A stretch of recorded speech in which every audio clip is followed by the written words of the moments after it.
மனித வாழ்வில் முக்கிய தருணங்களும் தடைகளும் வருகின்றமை தற்செயலன்றி யதார்த்தமாகும். சிலர் அதனை விதி என விவரிக்கின்றனர். முன்னாள் இராணுவ தளபதி சரத் பொன்சேகா தொடர்பான விசேட தொகுப்பு அடுத்து.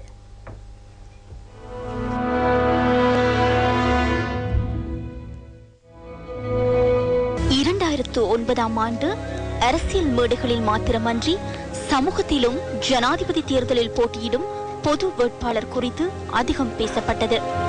அந்த சந்தர்ப்பத்தில் படைகளின் பிரதம அதிகாரியாக பதவி வகித்த சரத் பொன்சேகா அனைவரினதும் கவனத்தை ஈர்த்திருந்தார். இந்த நிலையில் சரத் பொன்சேகா தாம் வகித்த பதவியிலிருந்து ஓய்வு பெற்றதை தொடர்ந்து மக்கள் மத்தியில் ஆர்வம் மேலும் அதிகரித்தது.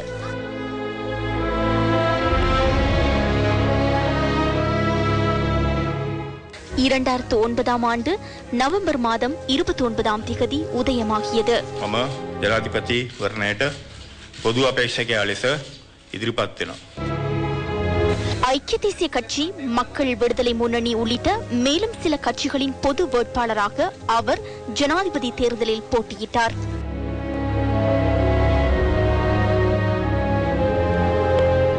பல்வேறு வாத பிரதிவாதங்களுக்கு மத்தியில் விறுவிறுப்பாக நடைபெற்ற ஜனாதிபதி தேர்தலின் முடிவுகளுக்கு அமைய சரத் பொன்சேகாவுக்கு தோல்வி உரித்தானது.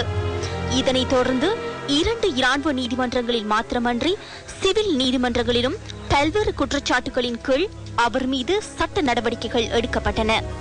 பாதுகாப்பு சேவையில் இருந்த சந்தர்ப்பத்தில் அரசியல் நடவடிக்கைகளில் ஈடுபட்டமை தொடர்பான குற்றச்சாட்டினை முதலாவது இராணுவ நீதிமன்றம் விசாரணைக்கு உட்படுத்திய அதேவேளை இராணுவத்திற்கு உபகரணங்கள் கொள்வனவு செய்தமை தொடர்பான குற்றச்சாட்டு 2வது நீதிமன்றத்தில் விசாரணைக்கு எடுத்துக் கொள்ளப்பட்டன.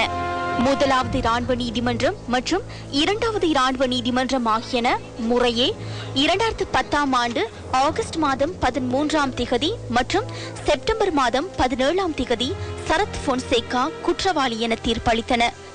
அதற்கு அமைவாக அவரது பதவியின் தரம் குறைக்கப்பட்டதுடன் 2.5 வருடங்கள் சிறை தண்டனை வழங்குமாறும் உத்தரவிடப்பட்டது.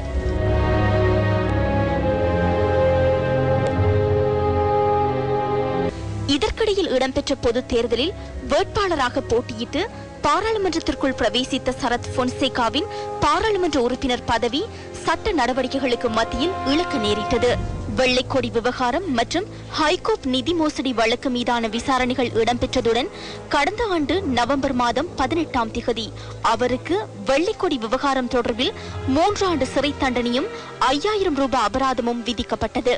இந்த நிலையில் கடந்த மார்ச் மாதம் 15ஆம் தேதி மேல் நீதிமன்றத்தில் விசாரணைக்கு உட்படுத்தப்பட்ட ஹைகோர்ட் வழக்கு மீதான விசாரணைகளில் இருந்து சரத் பொன்சேகா விடுதலை செய்யப்பட்டார். தமிழீழ விடுதலை புலிகளின் தாக்குதலுக்கு இலக்காகி பல வருடங்களாக சிகிச்சை பெற்று வரும் அவரின் உடல்நிலை தொடர்ச்சியாக பலவீனமடைந்து வந்த நிலையில் அவருக்கு சிகிச்சைகளை அளிக்குமாறு நீதிமன்றம் உத்தரவு பிறப்பித்தது. நீதிமன்ற உத்தரவிற்கு அமைய சிகிச்சைகளை பெற்றுக் கொள்வதற்காக தனியார் வைத்தியசாலைக்கு வருகை தரும் அவர் மக்களுக்கு அரசியல் மற்றும் தனிப்பட்ட கருத்துக்களை தெரிவிக்க மறக்கவில்லை.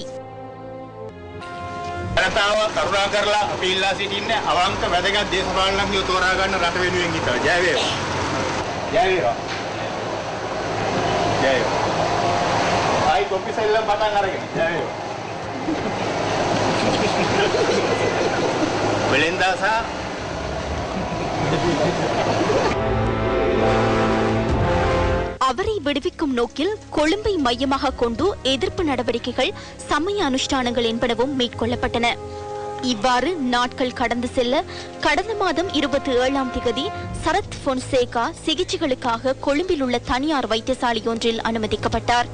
நுரையீரலில் ஏற்பட்ட நோய்க்கு சிகிச்சை பெற்றுக் கொள்ளும் நோக்கில் தங்கியிருந்து சிகிச்சைகளை பெற்றுக் கொள்வதற்காக தனியார் வைத்தியசாலையில் அனுமதிக்கப்பட்டார்.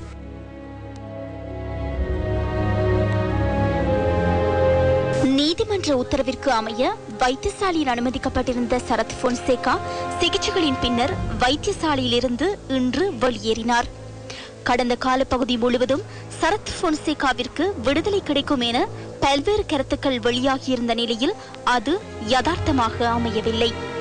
அன்று யுத்த வெற்றியை பெற்றுக் கொடுத்த சரத் பொன்சேகாவுக்கு 2012ஆம் ஆண்டு மே மாதம் 21ஆம் தேதியான இன்று விடுதலை கிடைத்தது.